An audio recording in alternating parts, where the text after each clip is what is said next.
Hi guys, good afternoon. Welcome to my vlog. Ngayong hapon ito, ako po ay magmumukbang ng donut. Ito, yung sa amin pa sa mga Bisaya, shakoy. So this is my favorite donut. Now, nandito kasi ako sa quarantine area dito sa Lalibertad ng aking hometown. Sa Lalimar. So, ang aking pamilya ay laging nagpadala sa akin ng konsumo dahil hindi kami libre sa hotel. So nandito ako ngayong hapon, yung afternoon tea ko, itong 3 piraso na shakoy. Ito, yummy. So guys, tingnan nyo kung paano ako kumain dahil napaka-yummy ito, napakasarap. Ito yung favorite ko na afternoon tea, yung donut na made in Philippines. So, tingnan nyo guys.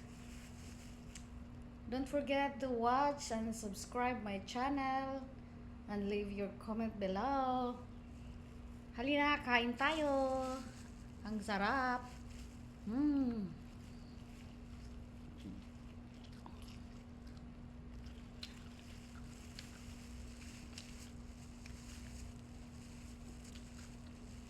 Ito guys, oh. Ang daming asukal. So yummy. Promise guys, this is my favorite at ito yung #1 na business ng nanay ko nung kami maliit pa.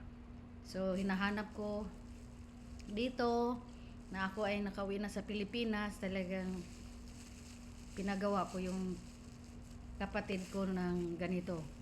Kasi namimiss ko siya. So yung mga pagkain, mga probinsya, yung mga Philippine food, talagang na-miss ko. At ngayon, na nandito na ako sa Pinas, nakain ko na. So, thank you Lord. Kahit saan tayo guys, ang Panginoon ay mag-provide ng ating pangangailangan. So, just keep on believing and trusting the Lord na kahit saan mundo tayo, wala man tayo sa abroad, but God will keep on providing our needs. More blessings will come. Overflowing blessing will flow that no more enough to store for it. So, thank you guys. Kain tayo.